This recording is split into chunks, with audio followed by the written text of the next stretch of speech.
8 de la mañana con 33 minutos, Carolina. Vamos a la agenda económica, ya estamos junto a Sebastián Aguirre en este lunes 19 de agosto. ¿Cómo estás, Sebastián? ¿Qué tal? ¿Cómo estás, Carola? ¿Qué ¿Cómo tal, estás, Fernando? Hoy estamos partiendo la semana con algunos datos que recién acaba de publicar el Banco Central, que entrega información sobre la economía chilena y cuánto creció en el segundo trimestre de este año.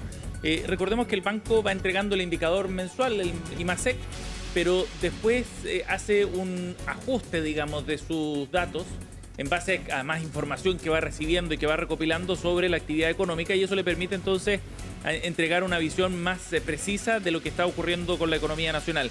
Y de acuerdo a este balance que se denomina las cuentas nacionales, la economía en el segundo trimestre de este año creció un 1,6% en el segundo trimestre. En el segundo trimestre de 2024, desde abril a julio. Desde la perspectiva de gasto, dice el informe en su descripción general, el crecimiento del Producto Interno Bruto se sustentó en un mayor nivel de exportaciones, es lo que explica el banco. La demanda interna, en cambio, disminuyó un 1,4%, y esto tiene que ver fundamentalmente con la menor inversión, es lo que dice el Banco Central en el antecedente que acaba de publicar recién nada más en su página web. Desde la perspectiva del origen, el PIB estuvo impulsado principalmente por actividad de minería, generación eléctrica, comercio y también transporte. En términos desestacionalizados, además, el PIB tuvo una caída de 0,6% respecto al trimestre anterior. Mayo-junio. El dato desestacionalizado compara el trimestre con el trimestre inmediatamente anterior. Inmediatamente anterior. ¿Son buenas noticias o son malas noticias en términos súper generales? Enero, febrero, marzo, abril, mayo, junio es esto. Ratifica que el segundo trimestre fue más débil que el primero, como se había proyectado inicialmente, por las bases de comparación que veníamos del año pasado. En ese sentido no hay una gran sorpresa. Hay que ver si es que efectivamente esto está por debajo de lo que se había estimado inicialmente. No, y de los datos que se entregan mensualmente, porque tú, si sacas el dato del IMASEC de los 3 meses, de abril, mayo, junio, te hace una idea de cuánto creció la economía nacional en ese trimestre. Pero luego acá hay más información. El Banco Central tiene acceso a más información y por lo mismo hace una estimación más precisa de cuál fue la variación de la economía nacional. Hay que ver de todas maneras el detalle y el análisis también que venga a partir de estas cuentas nacionales de 2024, del segundo trimestre de 2024, pero el dato preciso es de un 1,6% entonces en el crecimiento. Fíjense que el primer trimestre la economía nacional había crecido un 2,3% en el primer trimestre del año. En el segundo estamos creciendo un 1,6%, o sea, está bien clarita la disminución ahí, la baja que se puede apreciar respecto al trimestre anterior. De hecho, en el primer trimestre de este año veníamos con vuelito a favor, o sea, habíamos crecido más respecto al último trimestre del año anterior.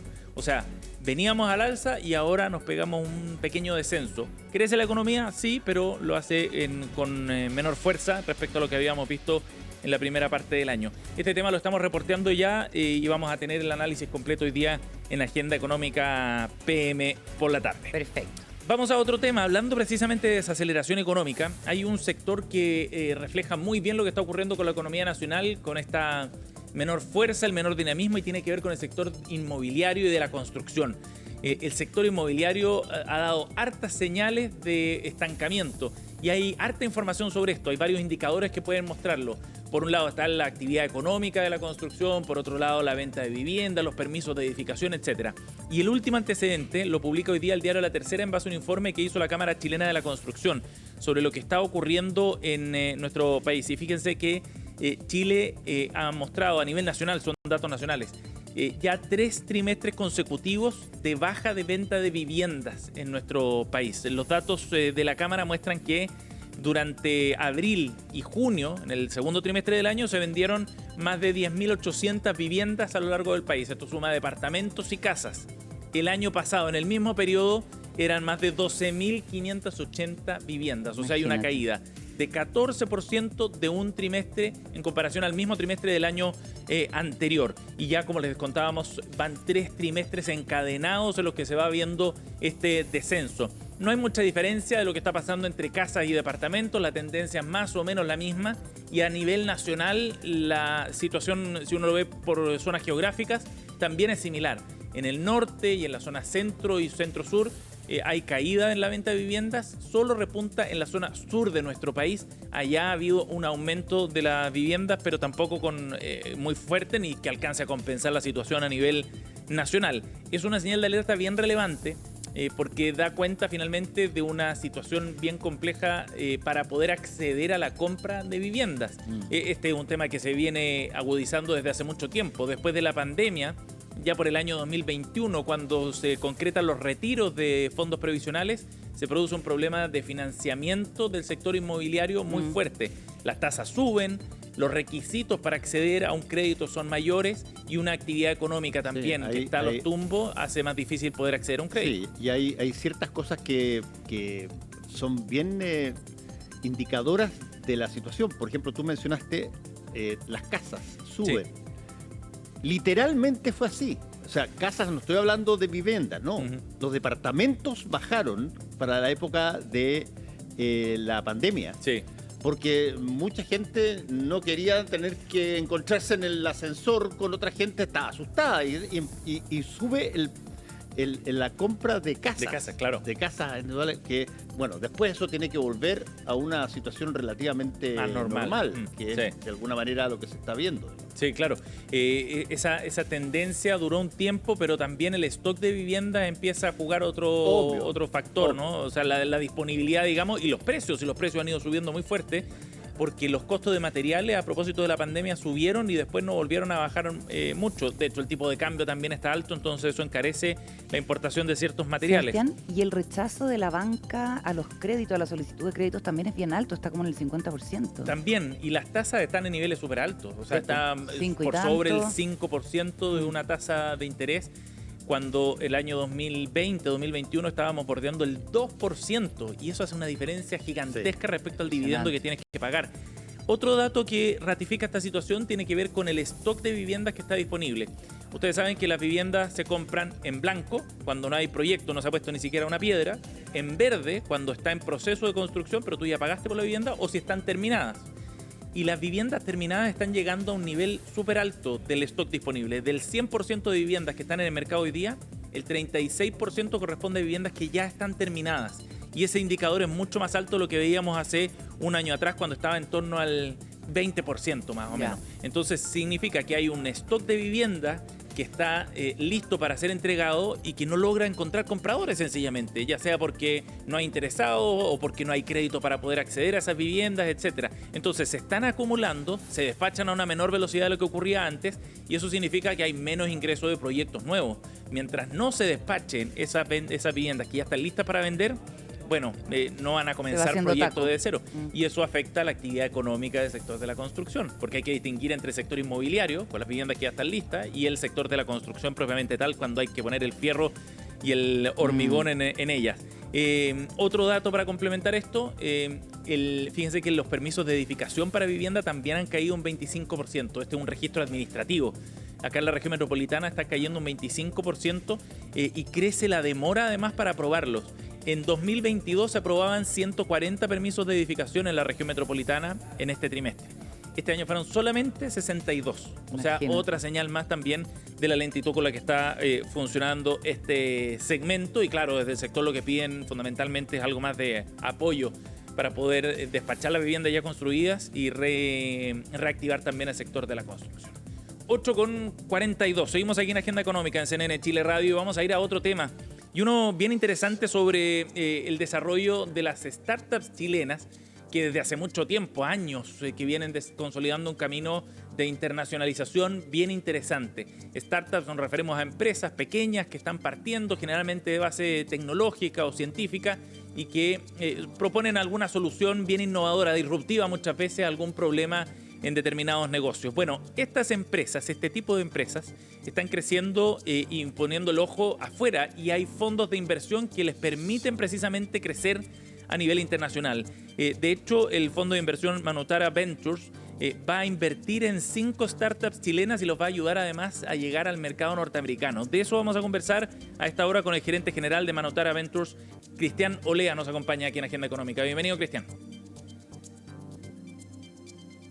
Hola, muchas gracias por tenerme acá. Gracias por el contacto. Hola, Cristian. Cristian, bueno, ustedes hicieron una convocatoria bien importante. Llegaron 90 postulaciones a este proceso para ayudar a llegar a estas empresas a una internacionalización en Estados Unidos, y finalmente hicieron una selección de 5 empresas. Partamos por esa noticia porque ustedes querían compartir con nosotros precisamente el resultado y quiénes son estas 5 empresas que van a acompañar el proceso de internacionalización desde Miami para Estados Unidos, Cristian.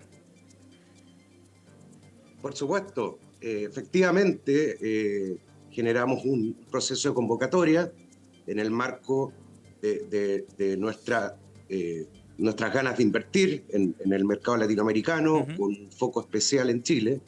Llegaron cerca de hecho 120 postulaciones, de las cuales 90 postulaciones completas. Tenemos empresas, un tercio aproximadamente eran chilenas, otro tercio de Latinoamérica y un tercio también de otras partes del mundo. Y en el marco de esta convocatoria seleccionamos a 20 compañías inicialmente, donde estuvimos preparándolas online en una serie de cursos online las últimas 4 semanas, para finalmente seleccionar a las 5 finalistas que se vienen en un mes más a vernos acá a Miami, donde estamos basados. Tenemos oficina en Chile, en Santiago y acá en Miami. Sí. Cristian, ¿estas 5 empresas son chilenas o también hay extranjeras? Las 5 empresas que tenemos seleccionadas son chilenas. Efectivamente, la calidad del emprendimiento chileno está muy, muy bueno, y todas están en una etapa muy propicia para dar un paso internacional. Así que fueron esas las seleccionadas por nosotros. Perdón, Cristian, ¿de qué rubros son las empresas seleccionadas? Mira, la verdad que 3 de ellas son fintechs.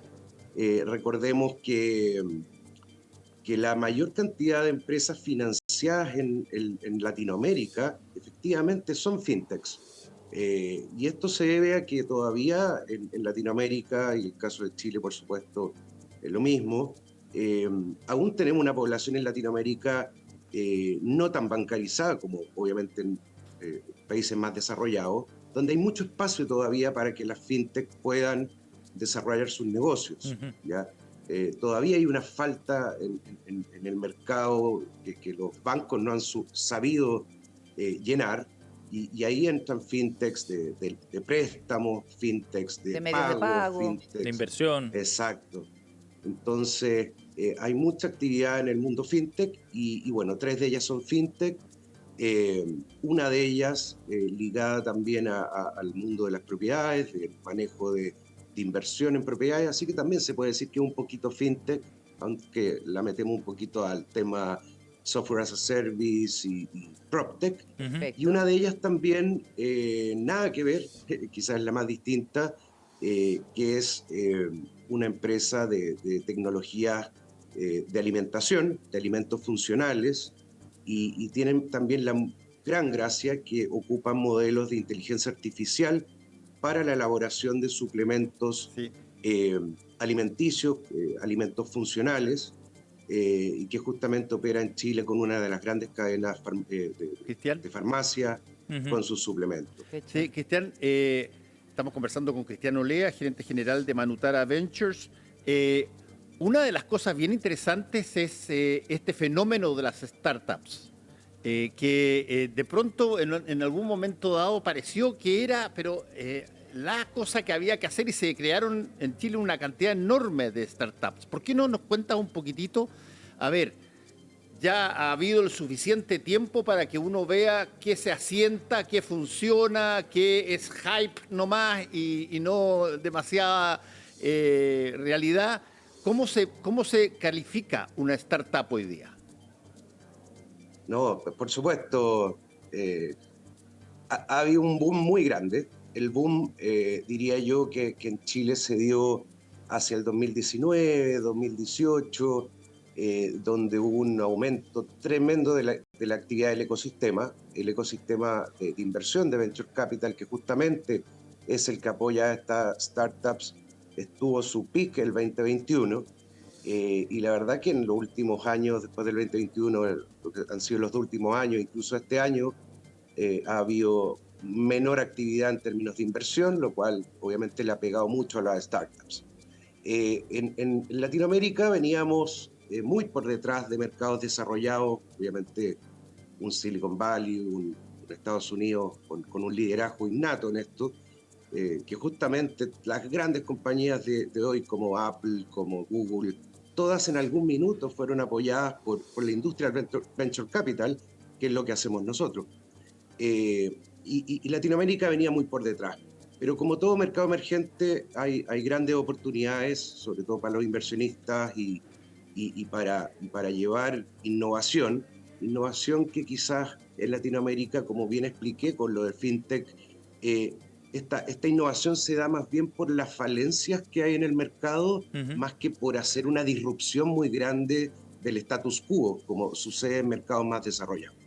Y por supuesto, las tasas de falla de la startup, que tanto el hype, como dices tú, o la moda, bueno, está dado por una serie de factores que todos sabemos que cerca de 8 de cada 10 startups fallan. Es inherente al modelo, ¿no? Al modelo de negocio. Exacto. Y tiene que ver con el modelo de negocio, tiene que ver con el mercado, y sobre todo en las etapas más tempranas por la calidad de los emprendedores. Cristian. En nuestra experiencia, los emprendedores son clave. Sí.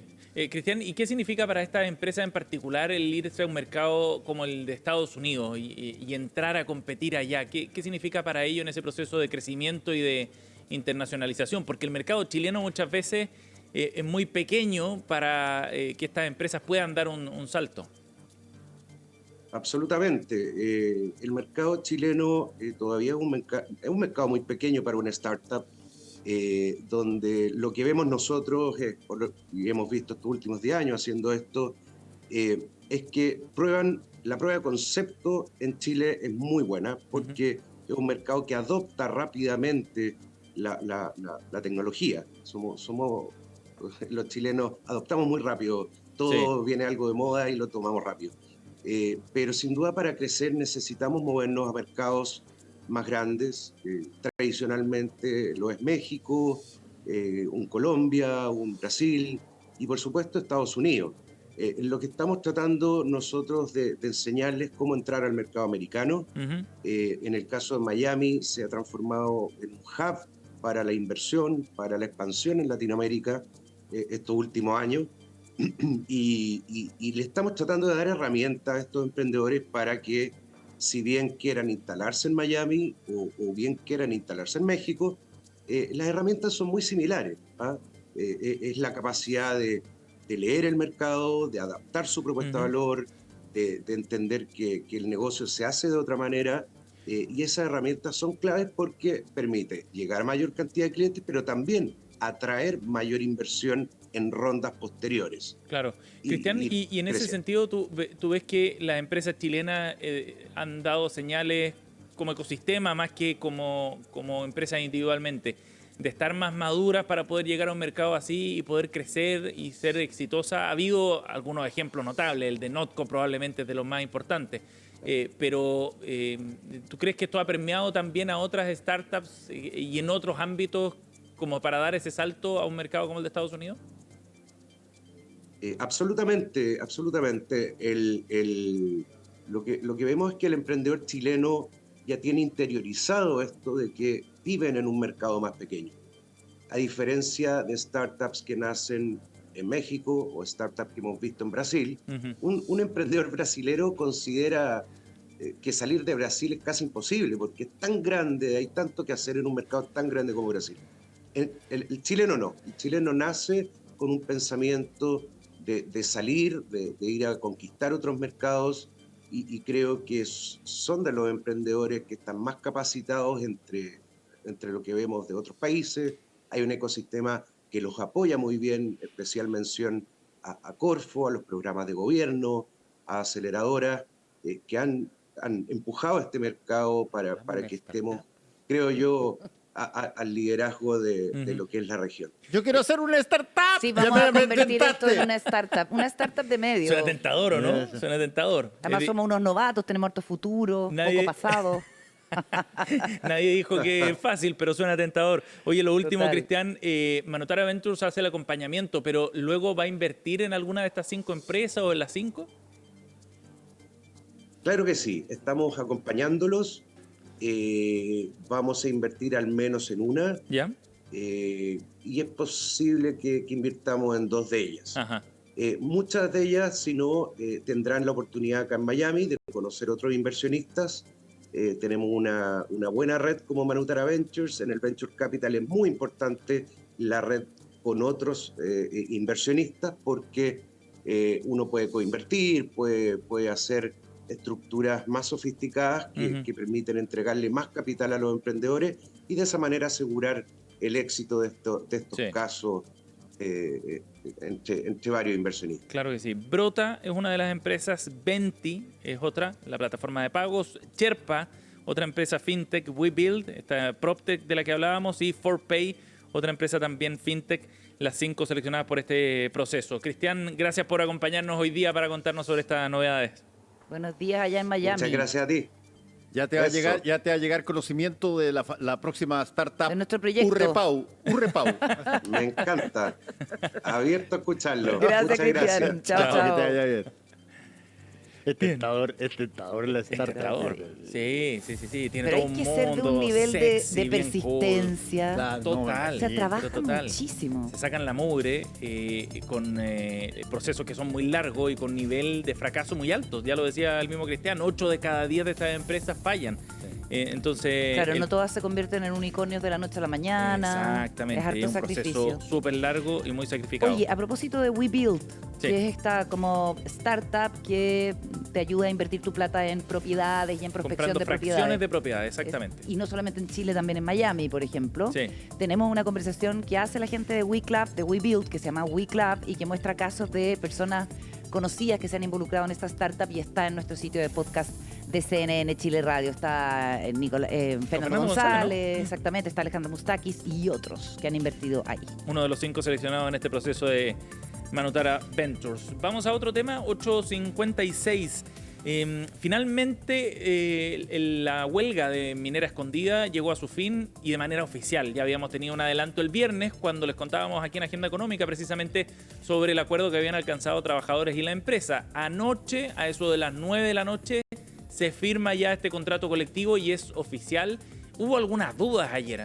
Por la tarde los trabajadores pusieron algunos reparos respecto a presuntos incumplimientos de parte de la empresa que hacían imposible firmar el acuerdo, pero finalmente se logra llegar a este humo blanco y con un bono sobre la mesa de 33 millones de pesos se puso término a las negociaciones con el documento ya firmado. Así lo confirmó la misma compañía que a través de un comunicado, en un comunicado bien escueto en todo caso, dice que el contrato considera beneficios para los trabajadores y cambios que le permitirán a Escondida incrementar la productividad. Acá no solamente había un bono en juego de este bono de término de conflicto, sino también otros aspectos que tenían que ver, por ejemplo, con la implementación de la ley de 40 horas y cómo se va a realizar ese proceso de implementación, el aumento de la utilización de equipos y otras iniciativas para la optimización de cambios de turno, entre otras cosas. Temas que son bien sensibles dentro de la industria minera que opera 24/7 y que tiene como gran desafío también ir implementando ciertas medidas que le permitan aumentar la productividad y aumentar la producción.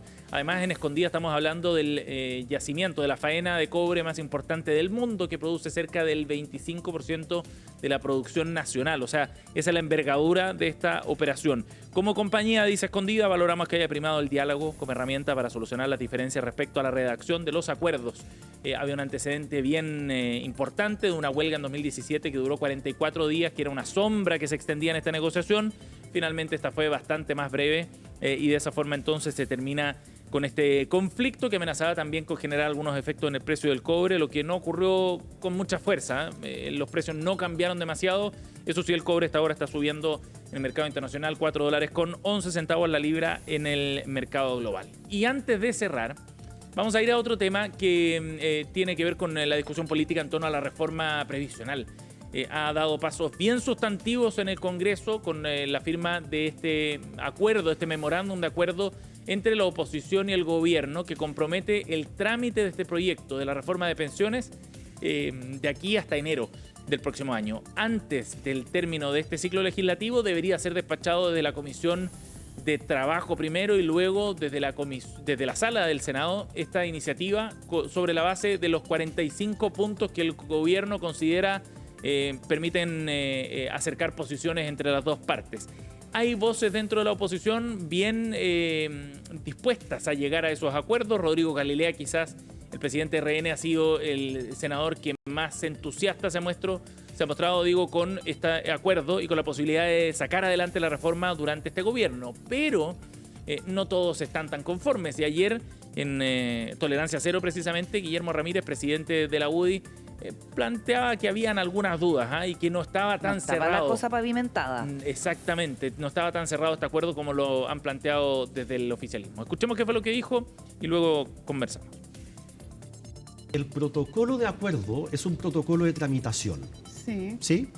Se va a tramitar a partir de diciembre, pero en materia de fondo, aquí el único esfuerzo que hubo, que no es menor, fue que el gobierno y la oposición hicieron una mesa técnica, cada senador puso un representante, un técnico, el gobierno hizo lo propio, evacuaron un informe, en el informe está lleno de cosas en las que hay acuerdo, pero el destino del 6% de cotización, de nuevo no hay acuerdo. Entonces lo que ocurrió en el Senado es exactamente lo mismo que ocurrió en la Cámara de Diputados. O sea, no hay acuerdo hoy día. Hoy día no hay acuerdo, porque hay un elemento que es fundamental, en lo cual no hemos sido capaces de cuadrar. Ahí está, entonces una señal de alerta también del optimismo con el que el gobierno estaba empujando esta iniciativa y que daba la impresión de que estaba todo cerrado. Bueno, desde la Cámara de Diputados y en particular de la UDI ponen una señal de alerta. El tema del 6% y la creación de un eventual seguro social a través de este préstamo al Estado es probablemente la piedra de tope más importante por estas horas. Claro, que no es vinculante, ya habían dicho antes la Cámara de Diputados el acuerdo con el Senado y aparentemente el préstamo es lo que sería la piedra de tope, más que el 1% para emparejar entre hombres y mujeres el tema de las pensiones, ¿no? Yo lo he dicho varias veces acá, pero es tremendamente complicado sacar una ley de esta envergadura con el impacto que sería, con el beneficio que le daría al gobierno que está de turno, cuando tienes elecciones a puertas, cuando tienes una serie de situaciones y cuando no hay muchos incentivos para generar acuerdos de esta envergadura. Ahora, ojo, porque también desde el sector empresarial, por ejemplo, ven con buenos ojos que esto termine pronto. Rosario Navarro, presidenta de la SOFOFA, decía hoy día que si se resolvían ciertos temas como el trámite de la permisología, la reforma de evaluación ambiental, el tema tributario y la de pensiones, amaneceríamos en otro Chile, decía. Desde el punto de vista de cómo reactivar la economía y la inversión. El mundo empresarial funciona sobre la base de cosas prácticas, activas. Certeza. En el mundo de la política no funciona con esa lógica. Funciona con estados de ánimo, con ideas que se proponen, con miedos que se siembran, en fin, y por lo tanto no es tan sencillo. Ahora la ciudadanía, y quedó demostrado en el último informe de PNUD, lo pide a gritos, que haya acuerdos políticos definitivamente para resolver esa demanda social. Y que los acuerdos que se hacen se cumplan, y esto es un adelanto de lo que vamos a estar hablando después en Voces del Poder, con la propuesta de algunos partidos oficialistas de apoyar a candidatos independientes fuera del pacto que se hizo entre la Democracia Cristiana y el Partido Comunista. Sebastián Aguirre, muchas gracias como siempre. Gracias, Seba, que te vaya muy bien. 9:02, pausa y a la vuelta del análisis político en Voces del Poder. como Vincent Price.